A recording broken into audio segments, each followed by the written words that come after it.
Kannur Thalassery തലായിലെ CPIM നേതാവ് K ലതീഷിനെ വെട്ടിക്കൊന്ന കേസിൽ BJP RSS പ്രവർത്തകരായ 7 പ്രതികൾക്ക് ജീവപര്യന്തം തടവ് ശിക്ഷ. 2008 നടന്ന കൊലപാതകത്തിൽ തലശ്ശേരി 4ാം അഡീഷണൽ ജില്ലാ സെഷൻസ് ജഡ്ജ് J. വിമലാണ് വിധി പറഞ്ഞത്. CPIM ബ്രാഞ്ച് സെക്രട്ടറിയും ലോക്കൽ കമ്മിറ്റി അംഗവുമായിരുന്ന ലതീഷ് കൊല്ലപ്പെടുന്നത് 2008 ഡിസംബർ 31-ന്. കേസിന്റെ വിചാരണ വേളയിലെ കൂറുമാറ്റമായിരുന്നു പ്രോസിക്യൂഷന് മുന്നിലെ പ്രധാന വെല്ലുവിളി.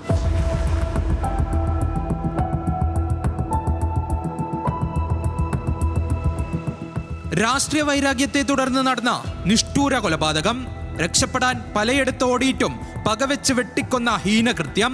കണ്ണൂരിലെ രാഷ്ട്രീയ കൊലപാതകങ്ങളുടെ ക്രൂരമുഖങ്ങളിൽ ഒന്നായിരുന്നു 2008 ഡിസംബർ 31-ന് നടന്ന ലതീഷ് വധം. രക്ഷപ്പെടാൻ ലതീഷ് ഓടിക്കയറിയ വീട്ടിലുണ്ടായിരുന്ന സുഹൃത്ത് മോഹൻലാലിനെ അടക്കം വെട്ടിപ്പരിക്കേൽപ്പിച്ചും ബോംബെറിഞ്ഞ് ഭീതി പരത്തിയും അക്രമികൾ അഴിഞ്ഞാടുകയായിരുന്നു. പിന്നീട് കേസിന്റെ വിചാരണ ആരംഭിച്ചതോടെ കണ്ടത് സാക്ഷികൾ ഓരോരുത്തരായി കൂറുമാറുന്നത്. അക്രമത്തിൽ മാരകമായി പരിക്കേറ്റ മോഹൻലാൽ അടക്കം കോടതിയിൽ പ്രതികൾക്ക് അനുകൂലമായി മൊഴിമാറ്റി. പിന്നീട് വർഷങ്ങൾ നീണ്ട നിയമ പോരാട്ടത്തിനൊടുവിലാണ് വിധി വരുന്നത്. തൃപ്തിയാണ്. ഞാനിപ്പോൾ പറഞ്ഞല്ലോ, അതോടൊപ്പം സങ്കടമുണ്ട്, സന്തോഷമുണ്ട്. എന്തെല്ലാം വകുപ്പുകൾ പ്രകാരം പ്രതികൾ കുറ്റം ചെയ്തുവെന്ന് പ്രോസിക്യൂഷൻ കോടതിയിൽ വാദിച്ചുവോ ആ വകുപ്പുകൾക്കെല്ലാം കോടതി പ്രതികൾ കുറ്റക്കാരാണെന്ന് കണ്ടെത്തി ശിക്ഷ വിധിച്ചിട്ടുണ്ട്. നിരവധി ആളുകൾ, ഭൂരിഭാഗം ആളുകളും വിചാരണയ്ക്ക് വരാൻ കോടതി വന്ന് പ്രതികൾക്കെതിരെ മുഴുവൻ തയ്യാറാവുന്നില്ല. കാരണം അവർക്കെല്ലാം വധഭീഷണിയായിരുന്നു. ആ ഭീഷണി മുഖാന്തരമാണ് വളരെ മരണകരമായ പരിക്കുപറ്റിയ സാക്ഷികൾ പോലും കോടതി വന്ന് കൂറുമാറിയത്.